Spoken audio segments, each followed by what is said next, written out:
சகரியா தீர்க்கதரிசன புஸ்தகம் 4வது அதிகாரம் அதனுடைய 7வது வசனத்தை வாசிக்க கேட்கலாம். சகரியா 4:7. பெரிய பர்வதமே நீ எம்மாத்திரம் செருபாபேலுக்கு முன்பாக நீ சமபூமியாவாய். ஹalleluya. ஓ கிரேட் மவுண்டன், பெரிய பர்வதமே நீ எம்மாத்திரம். செருபாபேலுக்கு முன்னாடி நீ பிளெயின் ஆயிருவ, நீ சமபூமி ஆயிருவ, நீ ஒண்ணுமே இல்லாம ஆயிருவ. அதாவது இது எப்படி இருக்கு அப்படின்னா, நம்ம சர்ச் இருக்கிற கீழ்ப்பகுதியில் இந்த மலை இருக்கும், இந்த மலைத்தொடர் இருக்கும், பார்த்தா தெரியும். அல்லது பார்த்தா அந்த மலைக்கு முன்னாடி போய் நின்று பார்த்து நீ எல்லாம் ஏமாத்துறோம் அப்படி சொல்லியிருக்கோமா என்னைக்காவது? ஆமே. நம்ம கிட்னியில் ஒரு கல் வந்தாலே நம்ம கதை முடியுது. அந்த கல் மொத்தம் எப்படியேதான் இருக்கும், ஆனா நம்மளால என்ன பண்ண முடியல, தாங்க முடியல. ஆனா இதை பார்த்து சொல்லணுமா? பெரிய அந்த பர்வதத்தை பார்த்து. இன்னைக்குள்ள செய்தி இதுதான். சத்ருவை எப்படி பார்க்கிறோம்? நம்ம ஜெயிக்கணும்னா நம்ம சத்ருவை பார்க்கிற பார்வையை மாற்றணும். சத்ருவை நாம எப்படி பார்க்கிறோம், எப்படி பார்த்துட்டு இருக்கிறோம்? இன்று பேசும்படி ஆவியானவர் நேற்று இந்த வார்த்தை அதிகமாய் நினைவில் கொண்டு வந்து இடைப்பட்டு கொண்டிருந்தார். நம் தேவனை சத்ருவை இப்படி பார்க்கணும்னா தேவனை பார்க்க வேண்டிய விதத்துல பார்க்கணும். தேவனை பார்க்க வேண்டிய விதத்துல பார்க்கும் போதுதான் சத்துருவை பார்க்க வேண்டிய விதத்துல பார்க்க முடியும். நாம் தேவனை பார்க்காத வரைக்கும், கோலியாத்தை பார்க்காத வரைக்கும் இஸ்ரவேலருக்கு உயரமான மனிதன் யார்தான்?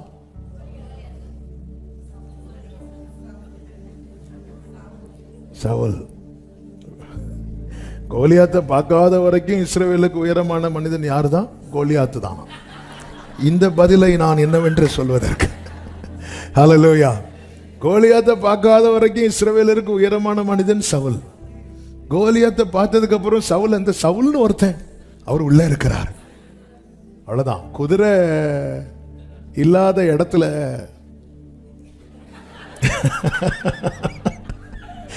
குதிரை இல்லாத இடத்துல கழுத ஆளாகுமா? அது போலதான் குதிரை இல்லாத இடத்துல கழுத ஆளாகுமா? அது போலதான்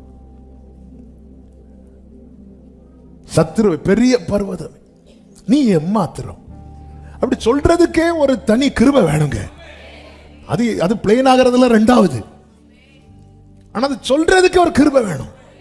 ஆமேன் சொல்லுங்க பார்க்கலாம். அது சொல்றதுக்கே தனி கிருபை வேணும். இன்னைக்கு நம்ம சத்ருவை எப்படி பார்க்கிறோமோ அதன் அடிப்படையில் தான் நம்முடைய ஜெயம் இருக்கிறது. நமக்கு நன்றாய் தெரிந்த வேத பகுதி தான் 1 சாமுவேல் 17வது அதிகாரம். கோலியாத் நின்ற அதுல இருந்து இந்த செய்தி கர்த்தர் சித்தமானால் நாளைக்கும் தொடரும். இந்த செய்தி இன்னைக்கு முடியுமான்னு தெரியல. ஆனால் அதனால ஒரு பகுதியை நான் சொல்லிவிட்டு கர்த்தர் இதை அனுமதித்தால் இதனுடைய தொடர்ச்சியை நம்ம நாளைக்கும் கேட்கலாம். ஏன்னா இது ரொம்ப முக்கியமான காரியம். நம்ம 2 நாளைக்கு முன்னாடி கேட்டோம், எதிராளியாக நம்ம யாரை செட் பண்றோம், அது ரொம்ப முக்கியம். இன்னைக்கு நம்ம கேட்க போகிறது, சத்துருவை நாம எந்த லிஸ்ட்ல வச்சு பார்க்கிறோம் என்பது ரொம்ப முக்கியம். அதை வைத்துதான் நம்மளுக்கு யுத்தம் பண்ணவே முடியும். நம்ம யுத்தம் பண்ணாதானே ஜெயம், ஜெயித்தாதானே சுதந்திரிக்க முடியும். நம் தேவனை குறித்து வேதம் சொல்லுகிறது, உலகத்தில் இருப்பவனிலும் உங்களில் இருக்கிறவர் பெரியவர். இஸ்ரவேல் ஜனங்களை பார்வோனை அவ்வளவு பெருசா பார்த்துட்டு இருந்தாங்க. அந்த பார்வோனை ஆண்டவர் ஒன்னும் இல்லாம ஆக்கினதுக்கு அப்புறம் தான் இஸ்ரவேல் ஜனங்கள் சொன்னார்கள், கர்த்தாவே தேவர்களில் உமக்கு ஒப்பானவர். இப்படி அவங்க இதுவரை சொல்லல.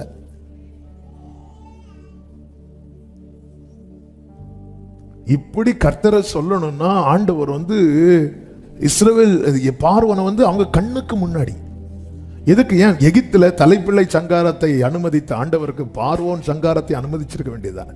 அவன் அரண்மனை வீட்டுக்குள்ள இருக்கும் போதே கர்த்தர் அந்த கதையை முடிச்சிருக்க வேண்டியதானே. இன்னொரு தூதனை அனுப்பி, அவர்கிட்டயா தூதர்கள் இல்லை? ஆமென். ஒரு இரவுல இயேசுவுக்கு வேலை செய்யறதுக்கு 12 லேகியோனுக்கு அதிகமான தூதர்கள் நிக்கிறாங்க. தரையிலே 12 லேகியோனுக்கு அதிகமான தூதர்கள்னா 72,000 பிளஸ். ஒரு தூதனே போதும் மொத்த சத்துருவை. அந்த வலு சர்ப்பம் இதெல்லாம் இருக்குல்ல, இதெல்லாம் தேவன் யாரை வச்சு அடிக்கிறாருன்னு தூதனை கொண்டு கட்டி வைக்கிறார். அவ்வளவுதான். அவருக்கு முன்னாடி சாத்தான் ஒண்ணும் கிடையாது. ஒரு தூதன் போதும். ஆமென். ஹல்லேலூயா. அவ்வளோ தூதர்கள் இருக்கிறாங்க, எல்லாமே இருக்கிறாங்க. அப்படி இருக்க பார்வோனை கொண்டு, ஏன்னா இவன் கண்ணு முன்னாடி இந்த ஜனங்கள் இன்னும் அவரை எப்படி பார்க்கல அப்படின்னா, தங்கள் தேவனாய் பார்க்கிறார்கள், ஆனால் தங்கள் தேவனை போல வேறொரு தேவன் இல்லை என்று பார்க்கவில்லை. அதனால நேர கண்ணுக்கு முன்னாடி அவங்க கண்டார்கள் இருக்கு. செத்து கிடந்ததை இஸ்ரவேலர்கள் கண்டார்கள். அதுக்கப்புறம் தான் மெதுவா வாயை திறக்கிறாங்க, கர்த்தாவே அப்படின்னு. அது ரத்தத்திலிருந்து வெளியே வந்ததுமே பாடி இருக்கணும், அது மீட்கப்பட்டு எகிப்திலிருந்து வந்ததுமே பாடி இருக்கணும். ஆனா யோசுவா ஜெனரேஷன் வரும்போது எரிகோ கோட்டெல்லாம் உடையாது. நீ பாடு, அதுக்கப்புறம் உடையும். நீ எத்தனை காலம் தான் நான் அவனை அடிச்சதுக்கு அப்புறம் தான் நீ பாடுவேன், அடிச்சதுக்கு அப்புறம் தான் நீ துதிப்பேனா? கண்டு விசுவாசிக்கிறவன் அல்ல, காணாமல் விசுவாசிக்கிறவனே. நம்ம எல்லாம் இப்போ நமக்கு முன்னாடி ஏதாவது செய்யணும், செஞ்சாதான் கிரகிக்க முடியா, அப்பதான் பாட்டெல்லாம் வரும். ஆண்டவர் பார்த்துட்டே இருக்கிறார். அந்த நீ முதல்ல பாடு, நீ பாடுறது வரை பாடுபட்டுட்டே இருப்ப. ஹல்லேலூயா.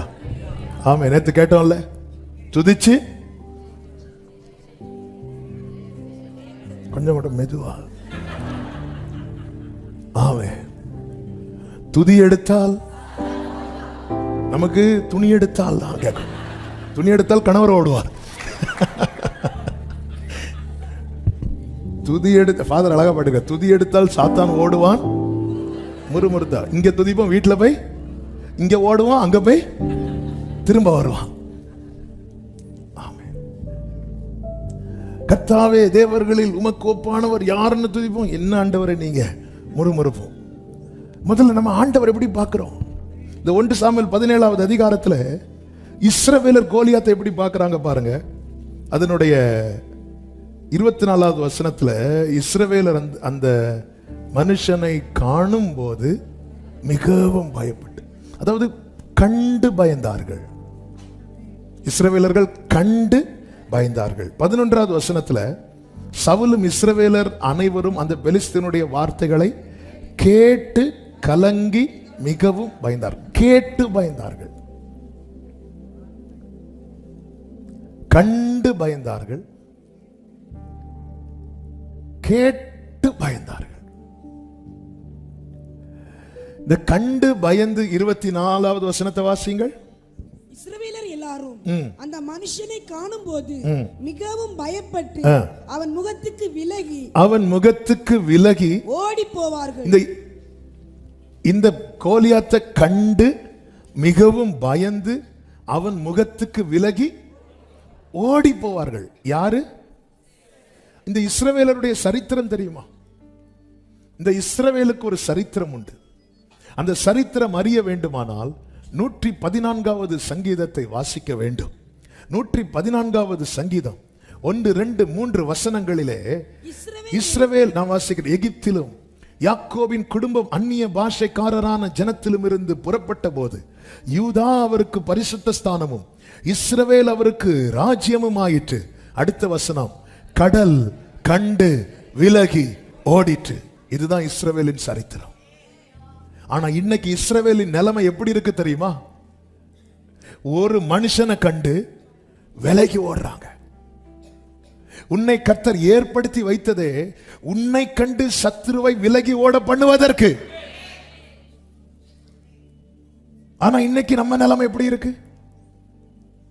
கடலே கண்டு விலகி ஓடிச்சு. அப்படி இருக்க வேண்டும். அந்த நிலையில வைக்கப்பட்டதுதான் மீட்கப்பட்ட ஜனங்கள். ஆனா இன்னைக்கு மீட்கப்பட்ட ஜனங்கள் என்ன பண்றாங்கன்னா, கோலியாத்தை காணும் போது மிகவும் பயந்து, அவன் சொல்றதை கேட்கும் போது மிகவும் பயந்து விலகி ஓடுறாங்க.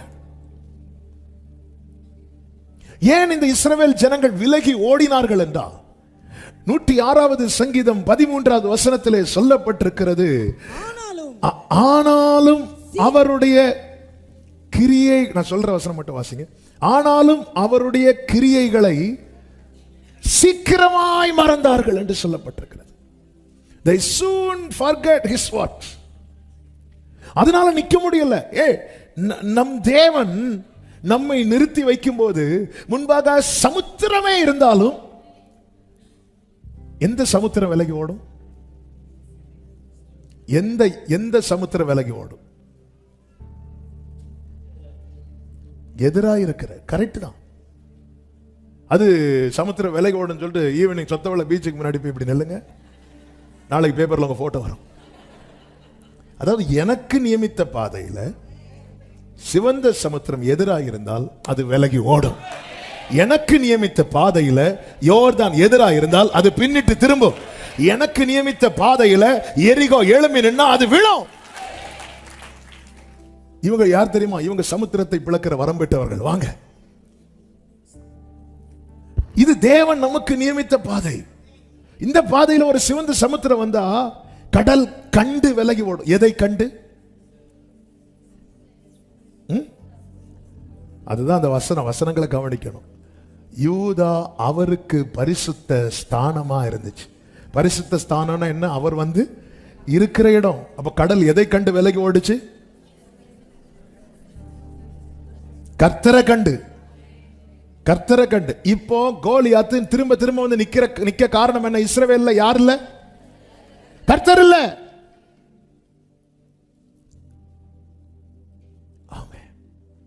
இஸ்ரவேலர் திரும்ப திரும்ப ஓடுறாங்க. தேவனுடைய கிரியைகளை ஏன் மறக்கிறோம் தெரியுமா? ஆண்டவர் செஞ்சதெல்லாம் ஏன் மறக்கிறோம் தெரியுமா? சங்கீதம் 111 சங்கீதக்காரன் அழகாய் சொல்லுகிறான் 2வது வசனத்துல, கர்த்தருடைய செய்கைகள் பெரியவைகளும் அவைகளில் பிரியப்படுகிற எல்லாராலும் ஆராயப்படுகிறவைகளுமா இருக்கிறது. கர்த்தர் யார் யாருக்கு செய்யறாரோ அவங்க எல்லாருமே ஆராய மாட்டாங்க. எங்க இஸ்ரவேலரே மறக்கிறாங்கன்னு நம்ம எல்லாம் ஏமாத்துறோம்.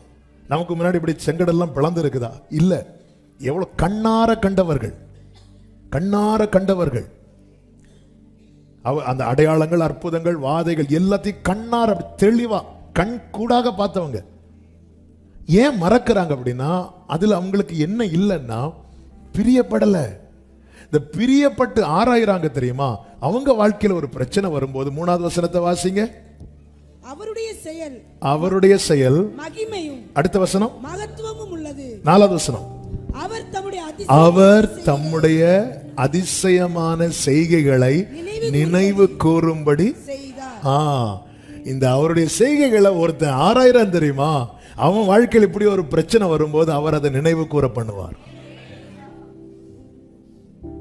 அவருடைய கிரியைகளை, அவருடைய செயல்களை ஆராய்கிறவன் தான் யார் அப்படின்னா தாவீது. தாவீதை நினைவு கூற வச்சார்ல. அவன் நினைவு கூர்ந்து என்ன சொன்னான்? ஒரு விசை என்ன வந்துச்சு? சிங்கம் வந்துச்சு. ஒரு விசை கரடி வந்துச்சு. நினைவு கூர்ந்தான்ல.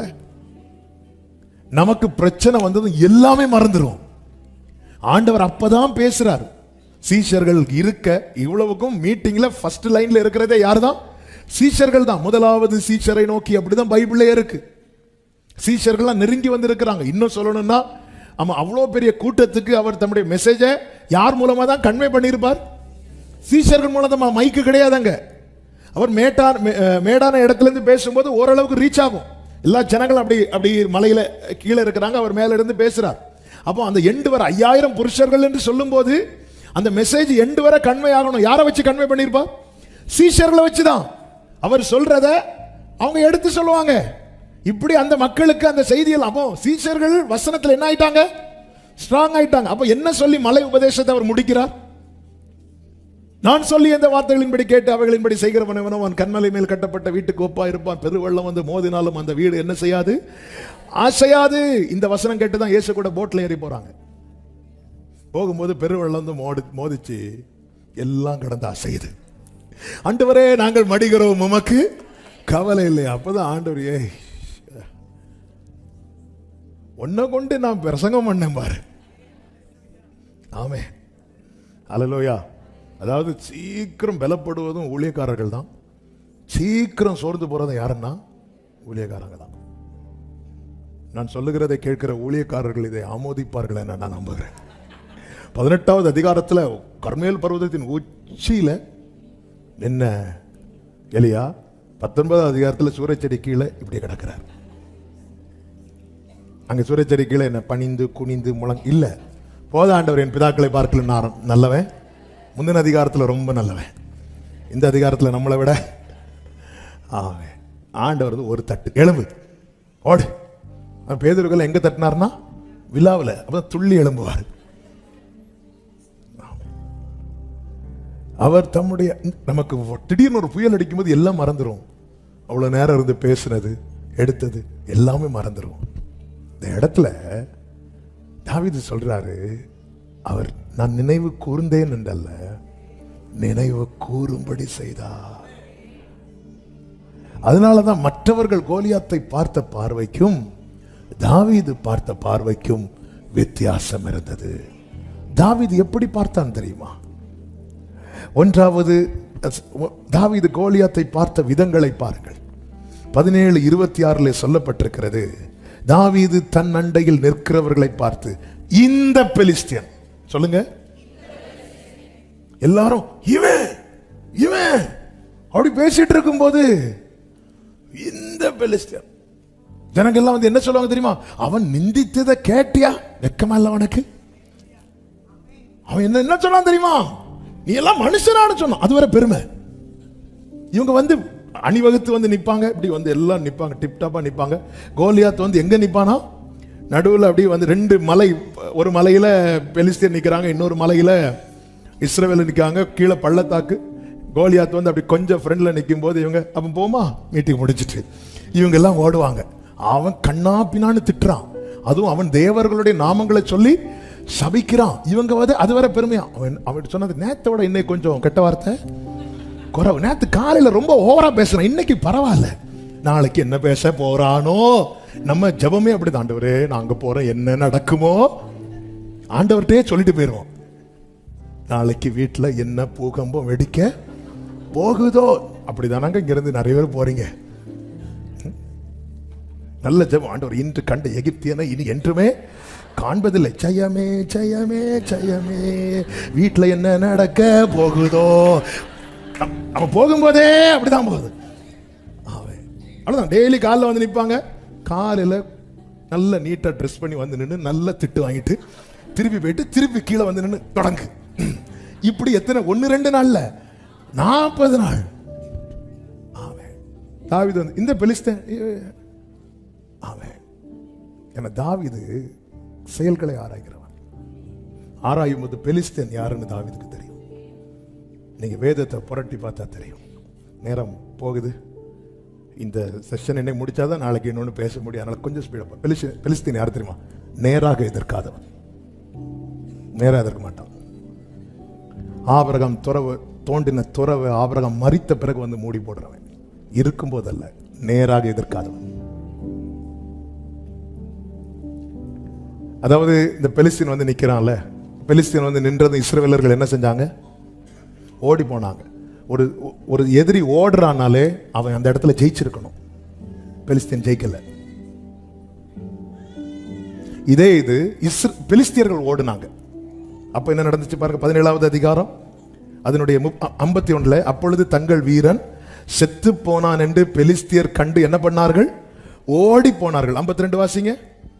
அப்பொழுது இஸ்ரவேலரும் யூதா மனுஷரும் எழும்பி ஆர்ப்பரித்து அவர்கள் என்ன பண்ணார்கள்? துரத்தினார்கள். பெலிஸ்தியர் ஓடும்போது இஸ்ரவேலர் என்ன பண்ணாங்க? துரத்தினாங்க. அப்ப இஸ்ரவேலர் ஓடும்போது பெலிஸ்தியர் என்ன பண்ணிருக்கணும்? துரத்தி இருக்கணும். வரமாட்டான், அவன் இப்படிதான் பயம் காட்டுவான். நீங்க விண்டோ ஓபன் பண்ணும்போது நிப்பான், ஓடிட்டு இப்படி உள்ள இருப்பான். ஏன் உள்ள வந்து அவன் இப்படி காட்ட தெரியாதா? இதுலயே தெரிய வேண்டாமே இஸ்ரவேல் ஜனமே, அவர் ஒரு எல்லையை போட்டு பெலிஸ்தீனை உள்ள வர விடாம நிக்க வச்சிட்டு இருக்கிறார்ல.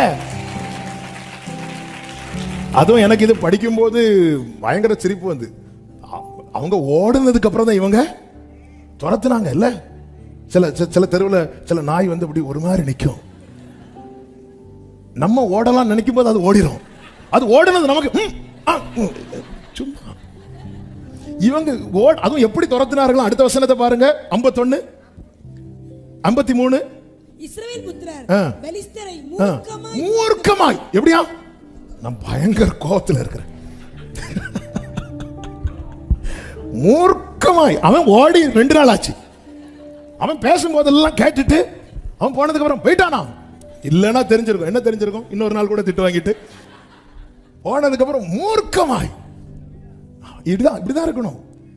அவன் ஓடுறான்னு தெரிஞ்சிட்டுனா விடக்கூடாது, ஓடி போய். ஆனா பெலிஸ்தீனை பார்த்தீங்களா, இவங்க ஓடுவாங்க, அவன் சிரிச்சிட்டு திரும்ப போயிடறான். அதான் இந்த பெலிஸ்தீன் அவன் நேரா எதிர்க்காதவன். இன்னும் கவனிச்சிங்கன்னா இந்த இஸ்ரவேலர் கையில என்ன கிடையாது தெரியுமா? பட்டயம் இல்லாதவர்களோடு எதிர்க்கிறவன். பெலிஸ்தீன் யாரை எதிர்ப்பான் தெரியுமா? பட்டயம் இல்லாதவர்களை. சபையே, உன் கையில இந்த பட்டயம் இல்லைன்னா உன் முன்னாடி டெய்லி கோலியாத்து வந்து நினைப்பான். பட்டயம் இல்லாதவர்களை எதிர்க்கிறவன். என் வாழ்க்கையில் இந்த வசனம் என்கிற பட்டயம் இருக்கணும். என் தகப்பனா 2016 அவங்க மறிக்கிறாங்க. 2017 சர்ச்சு ஒர்க்கு ஸ்டார்ட் ஆகி போயிட்டு இருக்கு. ஊழியத்துக்கு நிறைய இடத்துக்கு அங்கங்கே போகிற. சென்னையில் ஒரு குறிப்பிட்ட இடத்துல போய் ரீச் ஆகிற ஈவினிங் மீட்டிங். ஸோ மதியம் வரைக்கும் ப்ரேயர் பண்ணிவிட்டு சாப்பிட்டுட்டு சரி கொஞ்சம் நேரம் ரெஸ்ட் எடுக்கலாம்னு சொல்லிட்டு படுத்து இருக்கும்போது ஆண்டவர் ஒரு சொப்பனத்தை காட்டுறாங்க. அந்த சொப்பனத்தில் வந்து பழைய சர்ச்சில் எங்கள் அப்பா பைபிள் ஸ்டடி கொடுக்குற அந்த அந்த ஒரு செட்டப் அப்படி காட்டுறாங்க. அதில் வந்து டேபிள் இருக்குது. அந்த டேபிள் அதுக்கு முன்னாடி சேரில் உட்காந்துருக்குற எல்லாரும் சுற்றி நிற்கிறாங்க.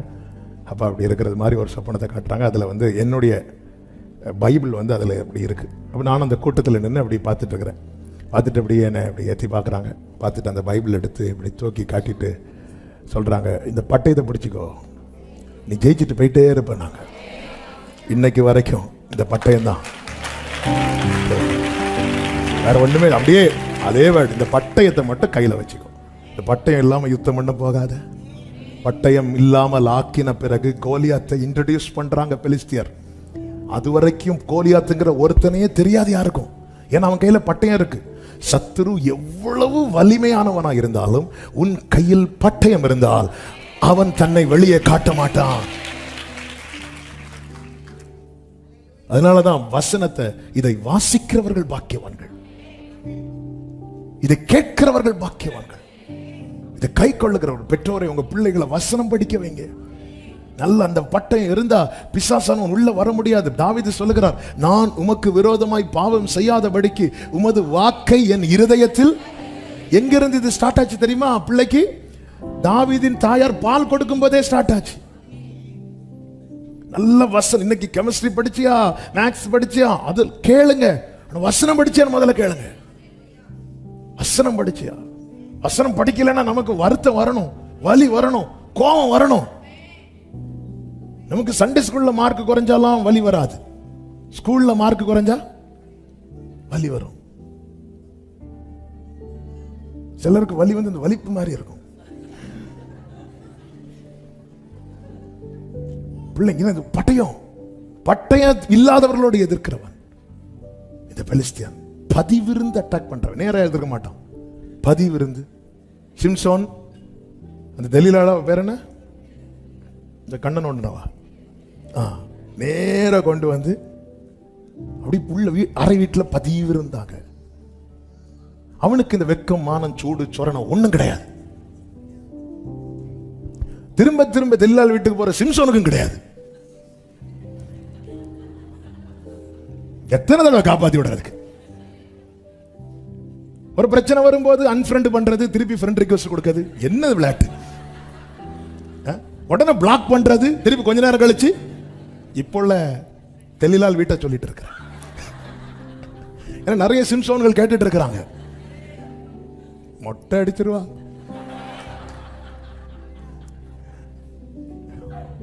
பதிவிருந்து அப்படி பதிவிருந்து இருந்து அட்டாக் பண்றேன்.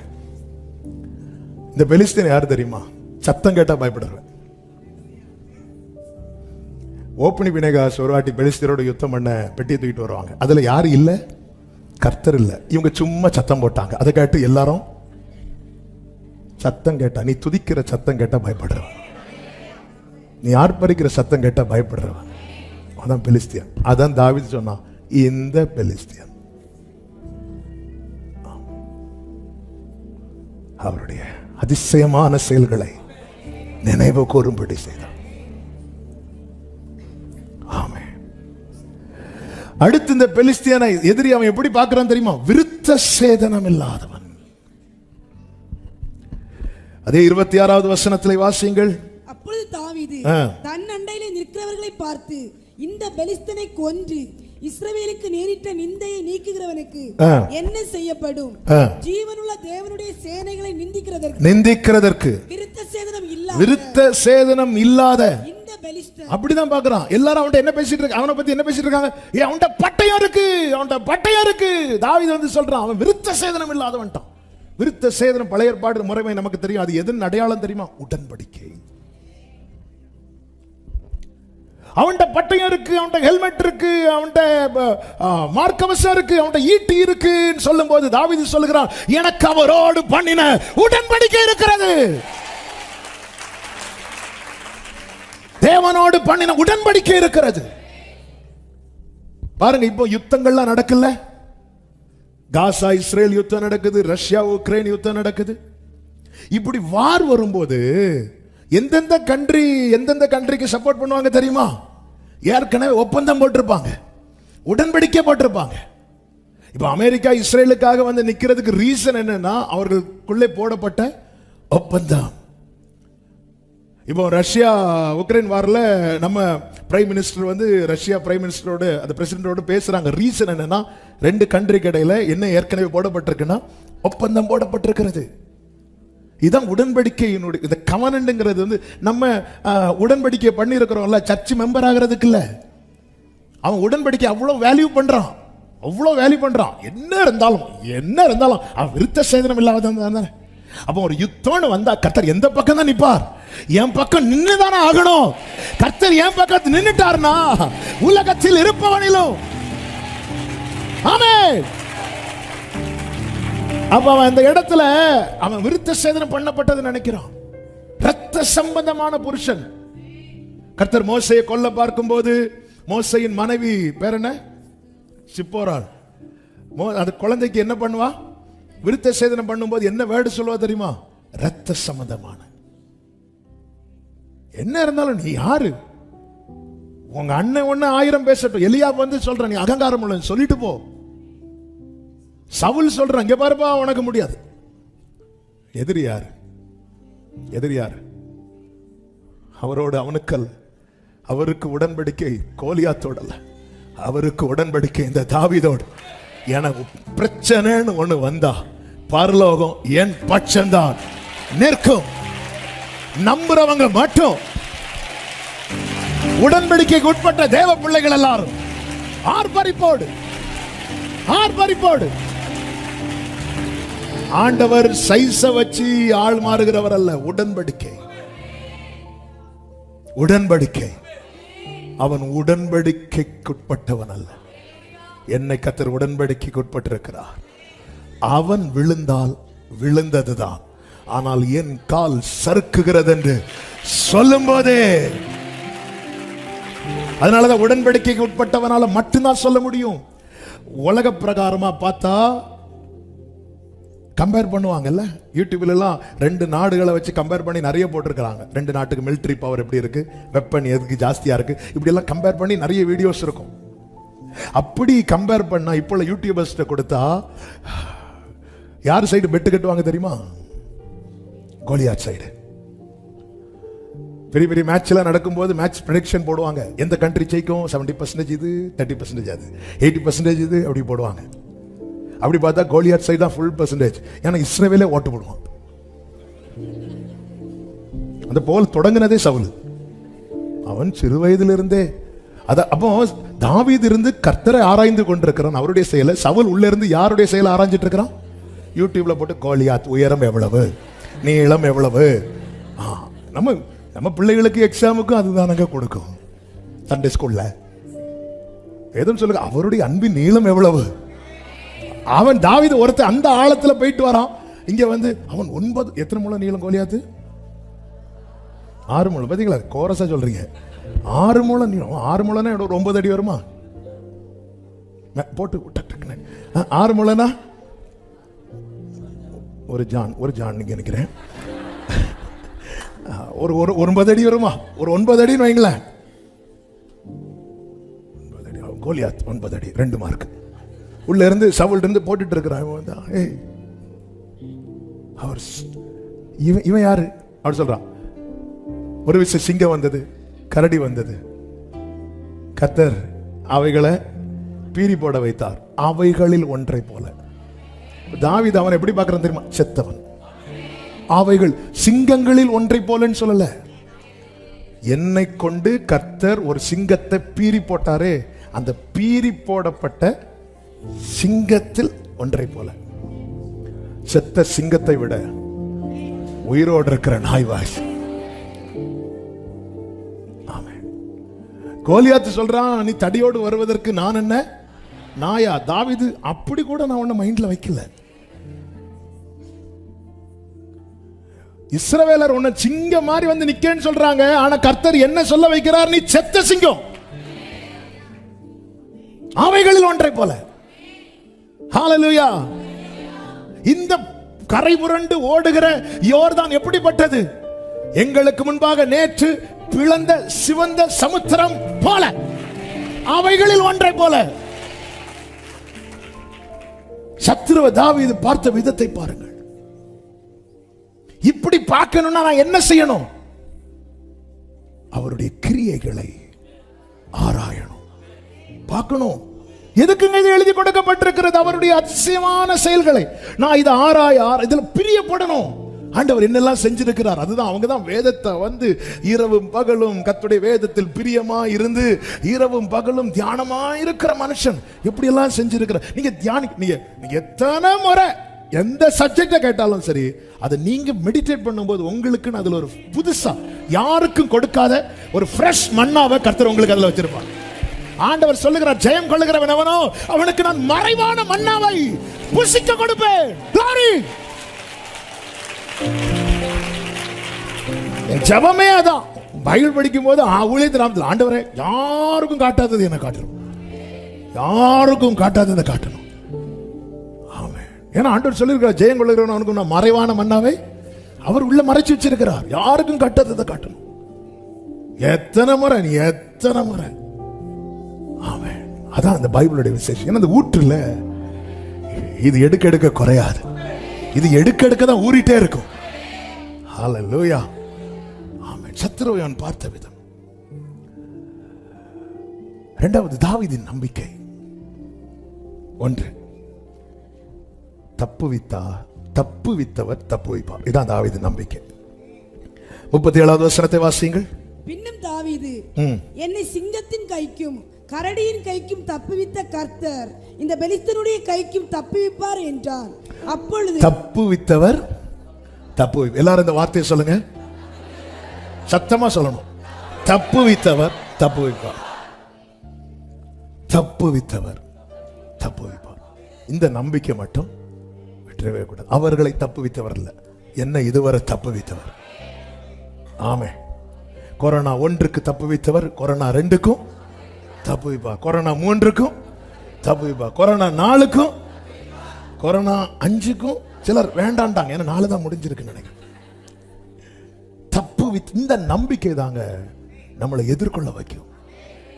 பவுல் சொல்லுகிறார் 2 கொரிந்தியர் 1வது அதிகாரம் 9-10 வசனங்களிலே, நாங்கள் எங்கள் மேல் நம்பிக்கையா இராமல் மரித்தோரை எழுப்புகிற தேவன் மேல் நம்பிக்கையா இருக்கத்தக்கதாக மரணம் வரும் என்று நாங்கள் எங்களுக்குள்ளே அந்த பிரச்சனையை பார்க்கும்போது எங்களுக்கு என்னதான் வரப்போகுது? மரணம் தான் வரப்போகுது. அடுத்த வசனத்தை வாசிங்க. அப்படிப்பட்ட மரணத்தினின்றும் அவர் எங்களை தப்புவித்தார், இப்பொழுதும் தப்புவிக்கிறார், இன்னும் தப்புவிப்பார். தப்புவித்தவர் தப்புவிப்பார். ஹல்லேலூயா. இரண்டாவது தாவீது நம்பிக்கை என்ன அப்படின்னா, 39-40 வசனங்கள் வாசிக்க வேண்டாம், நமக்கு தெரியும். என் கையில் உள்ளதை கொண்டு எனக்கு ஜெயம் தருவார். என் கையில கர்த்தர் என்ன கொடுத்திருக்கிறார்? ஒரு தடி, ஒரு கவன், ஆமே, ஒரு அடப்பை. அதாவது சத்துருவை எதிர்கொள்ள வேண்டியதை கர்த்தர் என் கையில தந்திருக்கிறார்.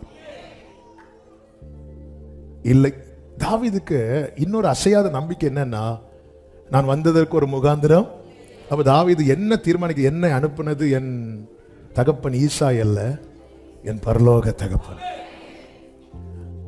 எல்லாரும் சொல்லுங்க, சத்துருவை ஜெயிக்க வேண்டியவைகளை என் கையிலே தந்திருக்கிறார். அதான் பட்டயம், நம்முடைய முழங்கால், விசுவாசம், கிருபை தந்திருக்கிறார். அதனாலதான் வேற ஒன்று மேல அவனுக்கு பழக்கம் இல்லை.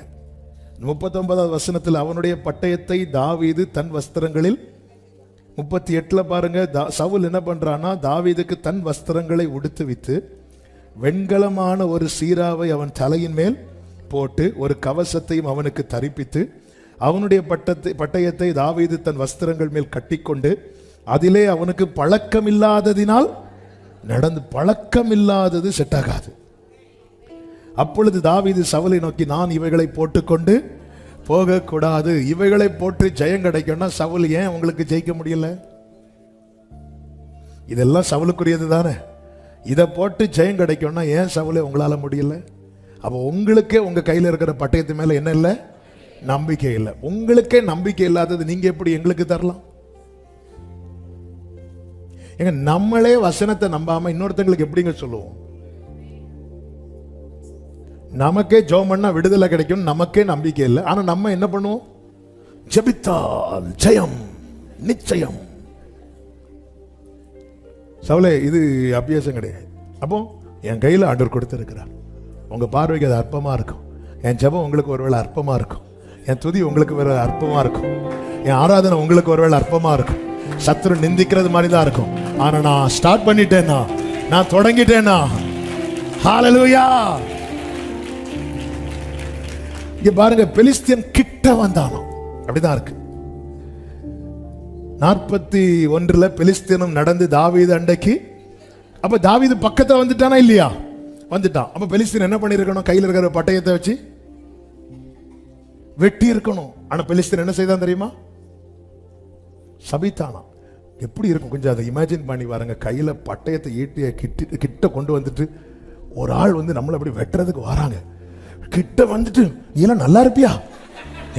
இப்படி கிட்ட வந்து நின்று என்ன பண்ணா, இவ்வளவு பெரிய உடம்ப வச்சுட்டு. சிலர் பார்த்துருக்கீங்களா? அவங்க நிக்கிறத பார்த்தா இன்னைக்கு 2ல 1 நடக்கும். ஆனா வந்து சொல்லிட்டு தப்புவித்தவர் தப்புவிப்பா. கிட்ட வந்தான் என்று தாவீதின் நம்பிக்கை. அடுத்த நம்பிக்கை என்ன தெரியுமா? கர்த்தருடைய நாமம். அதுதான் அவன் சொல்லுகிறான். இஸ்ரவேலுடைய 45 ராணுவங்களின் தேவனாகிய சேனைகளுடைய கர்த்தரின் நாமத்திலே நான் வேற எதுலயும் வரல. ஈசாயின் மகன் என்கிற அடையாளத்தில் வரல. சாமுவேலால் அபிஷேகம் பண்ணப்பட்டவன் என்கிற அடையாளத்தில் வரல. சிங்கத்தை கொன்றவன், கரடியை கொண்டவன் என்கிற அடையாளத்தில் நான் வரல. நான் வந்து நிற்பது ஒரே அடையாளத்தில், என் கர்த்தருடைய நாமத்திலே. எனவேதான் சங்கீதம் 20:5 சங்கீதக்காரன் சொல்லுகிறான், நாங்கள் உமது ரட்சிப்பினால் மகிழ்ந்து எங்கள் தேவனுடைய நாமத்திலே கொடியேற்றுவோம். அடுத்த ஒரு நம்பிக்கை உண்டு. 46வது வசனத்தை வாசியுங்கள். இன்றைய தினம் கர்த்தர் உன்னை என் கையில் ஒப்பு கொடுப்பார். நல்ல கவனிங்க. இந்த வேர்டை ஆவியானவர் மெடிடேட் பண்ண வைத்ததை அப்படியே சொல்லுகிறேன். கர்த்தர் உன்னை வென்று என் கையில் ஒப்பு கொடுப்பார். இதான் அதனுடைய சரியான மொழிபெயர்ப்பு. கர்த்தர் உன்னை வென்று என் கையில் ஒப்பு கொடுப்பார். அவ யுத்தம் யார் பண்றா? இது புரியணும்னா மீகா 2:13 வாசிங்க. தடைகளை நீக்கி போடுகிறவர். நீக்கி போடுகிற வசனத்தை வந்து கரெக்டா சொல்லிருக்கணும். பாட்டுக்கு தான் அப்படி இப்படின்னு கொஞ்சம் மாத்தி எடுத்து பாடுவான. வசனத்தை சொல்லும் போது ஏன்னா பாட்டு அந்த தாளத்துல இதுல நிக்கிறதுக்காக பாடகர்கள் என்ன பண்ணுவாங்கன்னா கொஞ்சம் ஆல்டர் பண்ணி வைப்பாங்க. நம்ம மைண்ட்ல ஒன்று பாட்டு இருக்கும், இல்லைன்னா ஜீசஸ் மூவி படம் இருக்கும். அதுல இயேசு இப்படி வந்தாரே.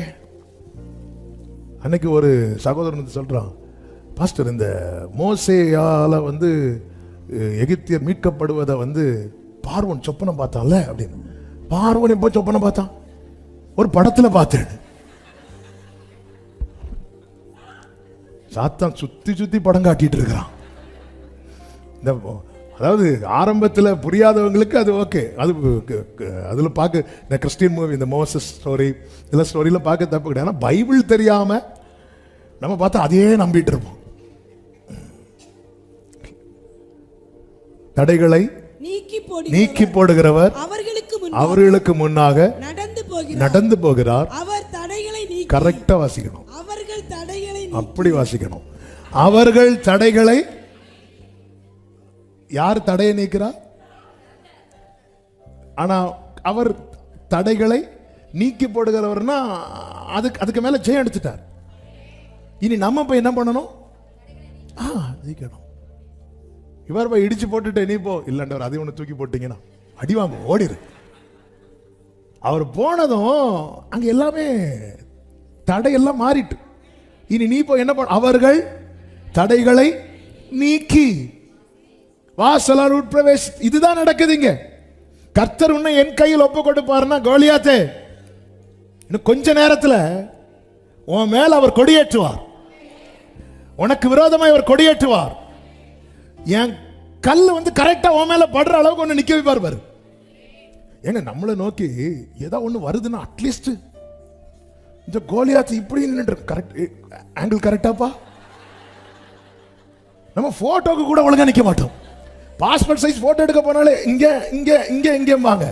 அவங்க வச்சு எடுக்கிறத பார்த்தா சூப்பரா எடுப்பாங்கன்னு போட்டோ பார்த்தா இப்படி இருக்கும். ஆனா இவன் கரெக்டா அது எப்படிங்க? நான் நம்புறேன் தாவீது கல்லை எடுத்து கவன்ல வச்சு கறக்கிறதுக்குள்ள கோலியாத்து மேல கர்த்தர் ஜெயத்தை வச்சிட்டாரு. பைபிள்ல அப்படி வசனம் இருக்கு. யாத்திராகமம் 15வது அதிகாரம் 16வது வசனம் 15-16. ஏதோமின் பிரபுக்கள் கலங்குவார்கள், மோபாவின் பராக்கிரமசாலிகளை நடுக்கம் பிடிக்கும், கானானின் குடிகள் யாவரும் கரைந்து போவார்கள். யாத்திராகமம் 15-16. பயமும் திகிலும். அப்ப தெரியும் உங்களுக்கு, பயமும் திகிலும் அவர்கள் மேல் விழும். கர்த்தாவே உமது ஜனங்கள் கடந்து போகும் வரைக்கும் நீர் மீட்ட கவனிக்க. உமது ஜனங்கள் கடந்து போகும் வரைக்கும், நீர் மீட்ட ஜனங்களே கடந்து போகும் வரைக்கும் அவர்கள் உம்முடைய புயத்தின் மகத்துவத்தினால் கல்லை போல. அப்ப என்ன நடந்திருக்கும்? தம்பி வா. அப்போ புயத்தின் மகத்துவத்தினால் அவர்கள் என்ன பிடிப்பாங்களா? கல்லை போல. கர்த்தர் கோலியாத்தை தாவீதுக்கு முன்னாடி பிடிச்சு விட்டு ஏறி ஆங்கிள் கரெக்டா கல்லை போல முடிஞ்ச ஏறி பார்க்கலாம். அப்படியே நிக்கிறான், எங்கேயும் அசைய முடியாது. புயத்தின் மகத்துவத்தினால் ஜான் நினைக்கிறான், என்ன தாவீதுக்கு கூப்பிட்டுருக்கலாமே, கோலியாத்துக்கு என்ன கூப்பிட்டீங்க? புரியறதுக்காக. புயத்தின் மகத்துவத்தினால் கல்லை போல அசைவட்டு தாவீது குறிப்பாத்து எறிகிறது வரைக்கும் கோலியாத்த அப்படி நிக்கிறான். கல்லு அடிப்பட்டதும் கர்த்தர் கைய எடுக்கிறார், அவன் கீழே விடுறான். ஹalleluya ஹalleluya ஹalleluya. சத்துருவை ஆபத்தில் கைவிடுவார், கர்த்தருடைய பிள்ளைகளை ஆபத்திலே கை தூக்கி எடுப்பார். ஆமென். கல் அப்படி நிக்கிறான். அதனாலதான் கர்த்தர் உன்னை ஒப்பு கொடுப்பார் பாரு. ஆண்டவர் உண்மையில உன்னை வென்று சொல்லிட்டு என்ன சொல்லுவான் தெரியுமா தாவீது? ஆமென். நேரம் போகிறது. கர்த்தருடைய நாமத்திற்கு மகிமை உண்டாவதாக. அதே அந்த வசனத்தை வாசிங்க. 46. இன்றைய தினம் கர்த்தர் உன்னை என் கையில் ஒப்பு கொடுப்பார். நான் உன்னை கொன்று உன் தலையை உன்னை விட்டு வாங்கி பெலிஸ்தருடைய பாளையத்தின் பிணங்களை இன்றைய தினம் ஆகாயத்து பறவைகளுக்கும் பூமியின் காட்டு மிருகங்களுக்கும் கொடுப்பேன். இது கொஞ்சம் கேட்க கொஞ்சம் கடினமா இருக்கா? இதெல்லாம் யார் சொன்னது தெரியுமா? தாவீது ஏன் இப்படி சொல்றார்? ஏன்னா இது அவ்வளவு கோலியாத் சொன்னது. 44வது வசனம். பின்னும் அந்த பெலிஸ்தன் தாவீதை பார்த்து, என்னிடத்தில் வா, நான் உன் மாம்சத்தை ஆகாயத்து பறவைகளுக்கும் காட்டு மிருகங்களுக்கும் கொடுப்பேன் என்றான். ஆமென். ஆண்டவருடைய மகத்துவத்தை பாத்தீங்களா?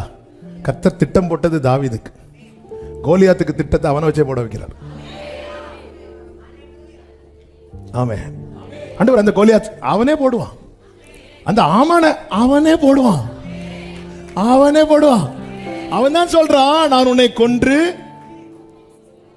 உன் ஆகாய இது பறவைகளுக்கும்.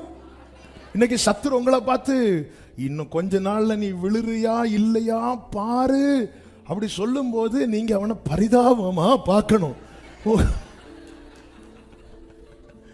ஏங்க, என்னுடைய தகப்பனார் ரட்சிக்கப்பட்ட ஆரம்பத்தில், அதாவது அவங்க தேவனை அறியாத மார்க்கத்திலிருந்து, வைராக்கியமான மார்க்கத்திலிருந்து ஆண்டவரை ஏற்றுக்கொண்டு வந்ததுனால தாங்க முடியல. அப்போ அவருடைய நண்பர், இந்த சாட்சி பலமுறை சொல்லியிருக்கிறார், அவருடைய நண்பர் ஒருத்தர் உண்டு. அவர் வந்து வா நம்ம போகலாம். இல்லை நான் வரமாட்டேன். அங்கே போ இங்கே போ, இங்கே வரமாட்டேன். ரட்சிக்கப்பட்டியா? நீ எப்படி நம்ம எப்படி இருந்தோம்? நீ உன்னை யார் மாத்தினா? இன்னும் தாங்க முடியல. கடைசியில் அவர் பாரு, நான் மந்திரம் செய்ய போறேன். சரி, 3வது நாள் ஒரு டைம் செட் பண்ணி, ஒரு 5 மணி ஒரு டைம் செட் பண்ணி, இன்னைக்குள்ள உனக்கு நடக்கிறதே வேற. 3வது நாள் கரெக்டா டேட்டு டைமை சொல்லிட்டு அவர் போயிட்டார். அவ்வளோ கோபம், அவ்வளோ வைராக்கியம். எங்க அப்பா ஜெபம், ஆண்டவரே எனக்கு நீங்க தான் உண்டு, யாரும் கிடையாது அப்படி சொல்லிட்டு 3வது நாள் ஆச்சு. அந்த டைமும் ஆச்சு. இதெல்லாம் கொஞ்சம் ஒரு இது இருக்கும்ல. 3 நாள் முடிஞ்சு 4வது நாள் ஆச்சு. எதுக்கு அவனை வீட்டில் போய் ஒன்று பார்க்கலாம். 3வது நாள் நேற்று டைம் குறிச்சியப்பா என்னாச்சுன்னு கேட்கறதுக்குன்னு வீட்டுக்கு போனால் அந்த அம்மா அவருடைய அம்மா வந்து வெளியே அப்படியே இருக்கிறாங்க. அந்த ஆளுக்கு பேரை சொல்லி அவர் இல்லையா அப்படின்னு. உனக்கு தெரியாத அப்போ? இல்லை, நேற்று சாயங்காலம் 5 மணிக்கு அந்த பாலத்தில் சும்மா நின்றுட்டு இருந்தான். அப்போ அந்த வழியா ஒருத்தன் வந்து ஏன் இங்கே நிற்கன்னு கேட்டான். சும்மா நிற்கன்னு சொன்னான். நீ எதுக்குடா சும்மா நிற்கிறேன்னு சொல்லி அவன் அடிச்சு பாலத்திலேருந்து கீழே தூக்கி போட்டுட்டு கேட்டியா? எங்க அப்பா உடனே சரி அம்மாச்சி நமக்கு நோக்கம் அப்படி சொல்லிட்டு எங்க அப்பா நேரம் அந்த ஃப்ரெண்டை பார்க்க போனாங்க.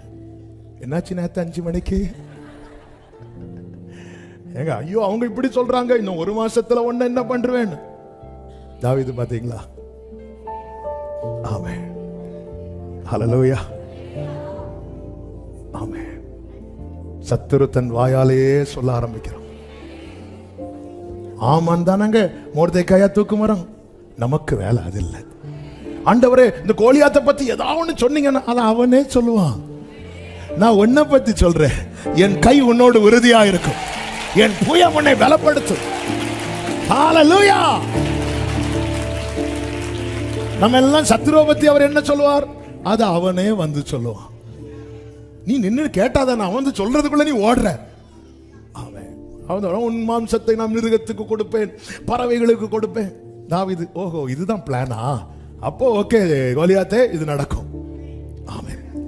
தாவீது ஜெயிக்கிறான். 3 காரியத்தை 3 நிமிஷத்துல சொல்லிட்டு நான் ஜெபிக்கிறேன். ஏன் ஜெயிக்கணும்?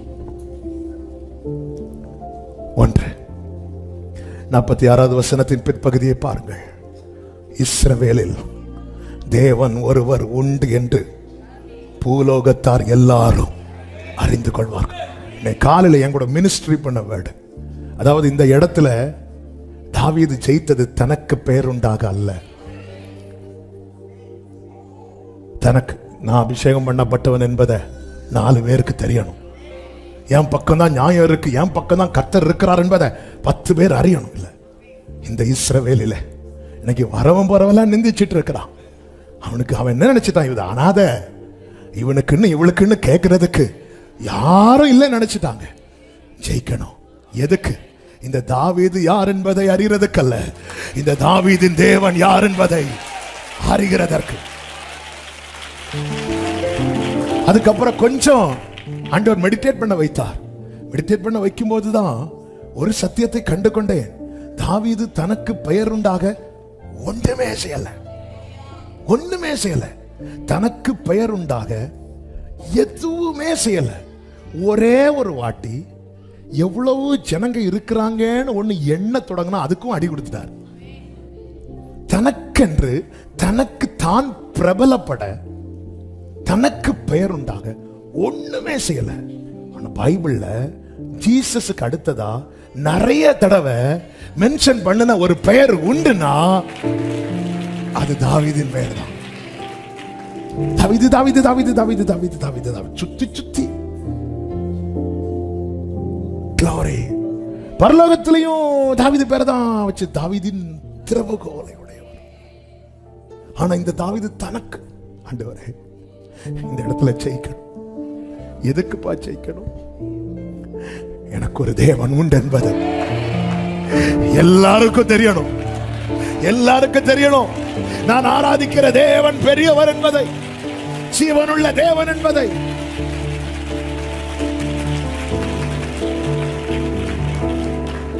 இரண்டாவது ஏன் ஜெயிக்கணும் தெரியுமா? தாவீது சொல்லுகிறார் 26 இஸ்ரவேலுக்கு நேரிட்ட நிந்தையை நீக்குகிறவனுக்கு நிந்தை நீங்கணும். எத்தனை காலம் வந்து நிந்திச்சிட்டு இருப்பான் ஆண்டவரே. அவன் பாட்டுக்கு அவன் தெய்வத்தை சொல்லி, தெய்வம் அல்லாதவைகள் பெயரை சொல்லி காலையும் மாலையும் வந்து நின்று நிந்திச்சிட்டு இருப்பான். நாங்க கேட்டுட்டு இருக்கணுமா? இல்லப்பா, ஜெயிக்கணும், ஜெயிக்கணும். நம்ம ஜெயிக்கணும். எதுக்கு ஜெயிக்கணுங்கிற பர்பஸ் கர்த்தருக்கு பிடிக்கணும். ஆமே, நான் ஜெயிக்கணும், எதுக்கு ஜெயிக்கணுங்கிற அந்த நோக்கம் யாருக்கு பிடிக்கணும்? கர்த்தருக்கு பிடிக்கணும். அவருக்கு அது பிடிக்கணும். நல்ல நோக்கம்பா. எதுக்குப்பா நீ ஜெயிக்கணும்? இல்ல என் பக்கத்துல இருக்கிறவரை விட ஆண்டவரே நான் ஜெயிக்கலனாலும் பரவாயில்ல, அவன் என்ன ஆயிடக்கூடாது. ஏன்னா நிறைய பேர் வந்து திருப்திப்படதே ஓ மார்க் எவ்வளவு, ரிசல்ட் கூட அவங்க மார்க் முதல்ல பார்க்க மாட்டாங்க. பரவாயில்ல, அவனோட 2 மார்க் கூட எடுத்துட்டான். ஆண்டவர் இந்த நிந்தையை நீக்கணும். நான் நிந்திக்கப்படும் போது என் மேல் தரிக்கப்பட்ட அவருடைய நாமம் தூஷிக்கப்படுதில்லை. எனக்கு என்கிட்ட, அதாவது தேவ பிள்ளைகளே, உடன்படிக்கை இருக்கு, மீட்பு இருக்கு, பிள்ளைங்கிற அதிகாரம் இருக்கு, முத்திரை இருக்கு, அபிஷேக முத்திரை இருக்கு. இவ்வளவு விலையேறப்பட்டவைகள், எத்தனையோ மகான்கள் என்று சொல்லிக் கொண்டவர்களுக்கு கிடைக்காதவைகள் மக்கள்னு சொல்லிக் கொண்ட நமக்கு கர்த்தர் கொடுத்திருக்கிறார். அப்ப என்ன, நம்மளை ஒருத்தங்க நிந்திக்கும் போது அவருடைய நாமம் தூஷிக்கப்படுதில்லை. அதுதான் தாவீது வந்து நிக்கிற. எத்தனை காலாண்டவர் நிந்திப்பான்? எவ்வளவு காலம்? அவன் யாரு நிந்திக்கிறதுக்கு? யுத்தம் பண்ணணும், ஜெயிக்கணும். தப்பு வைத்தவர் தப்பு வைப்பார். உமது நாமத்தில் நாங்கள் கொடையேற்றோம். கர்த்தர் அவனை வென்று நம் கையில் ஒப்பு கொடுப்பார். கர்த்தர் கோலியாத்தை வென்றார், தாவீது கோலியாத்தை கொன்றார். ஆமென், ஹல்லேலூயா. மூன்றாவது ஒன்று, கர்த்தர் ஒருவர் உண்டு என்பதை எல்லாரும் அறியணும். இரண்டாவது, நிந்தை நீங்கணும். இந்த ஆகஸ்ட் ஜெபத்துல பல நாட்களாய், பல வருடங்களாய் நிந்தையை சுமக்கிற யாராவது கேட்டுக்கொண்டிருப்பீங்கன்னா, இந்த யுத்தம் கர்த்தருடையது. இந்த நிந்தை நீங்கணும். மூன்றாவது, இவனை கொலை செய்தால், இந்த கோலியாத்தை வென்றா, ஒரு நியமிக்கப்பட்ட நன்மை இருக்கிறது. நியமிக்கப்பட்ட நன்மை இருக்கிறது. அது ராஜாவால் நியமிக்கப்பட்ட நன்மை. சபையே, ராஜாதி ராஜாவால் நியமிக்கப்பட்ட ஒரு நன்மை இருக்கிறது. இந்த கோலியாத்தை வென்றால் அவைகள் எல்லாம் உனக்கு செய்யப்படும், செய்யப்படும். நியமிக்கப்பட்ட நன்மை சொந்தமாக்கணும்னா ஜெயிக்கணும். எல்லாரும் சொல்லுங்க, நியமிக்கப்பட்ட நன்மை. நியமிக்கப்பட்ட நன்மை. தடையா யார் நிக்கிறா? கோலியாத்து நிக்கிறா. ஆமே, 1 மணி தாண்டிட்டு நினைக்கிறேன். ஆமே, கர்த்தர் நடுவாக நிற்கிறார், தடையாக அல்ல, நடுவாக நிற்கிறார். நியமிக்கப்பட்ட நன்மை. ஆமே, அது சுதந்திரிக்கணும்.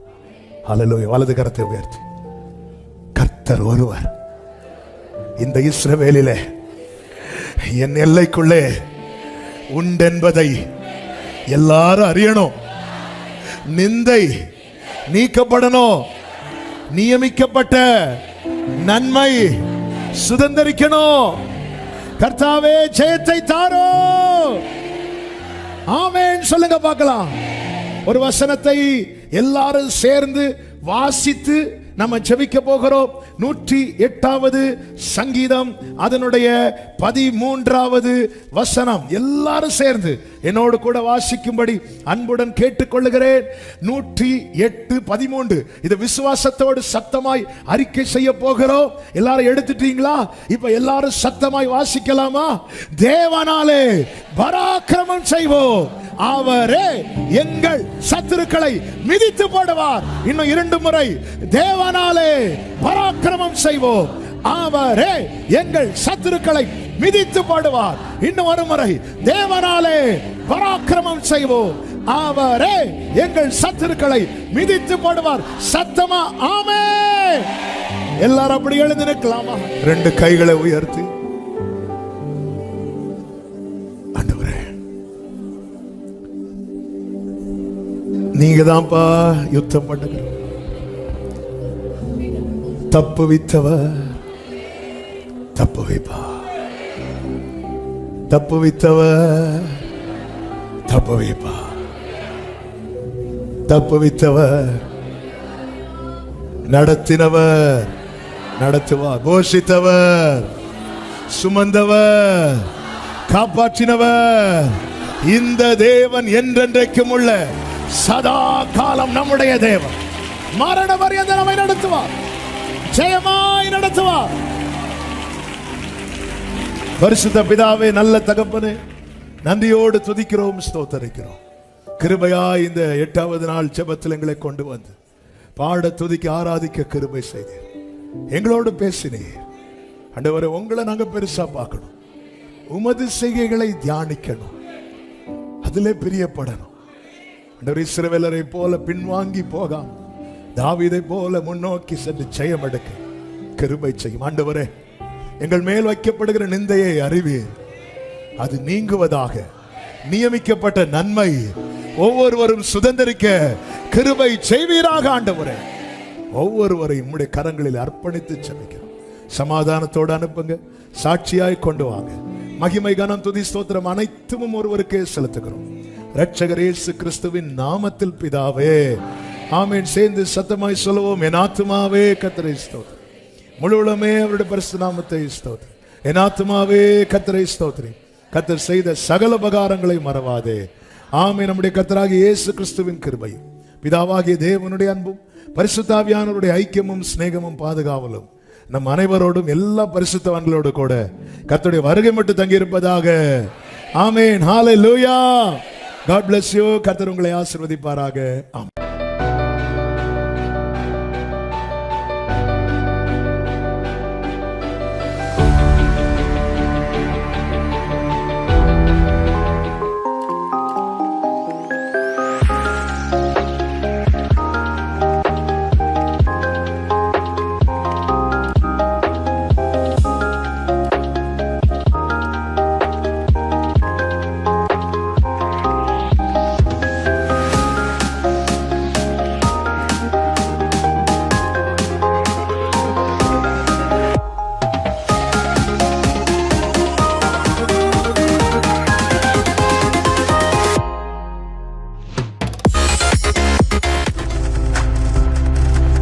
நீங்கள் பார்த்துக் கொண்டிருப்பது உங்கள் ஜாய் டிவி. உங்கள் துக்கம் சந்தோஷமாய் மாறும்.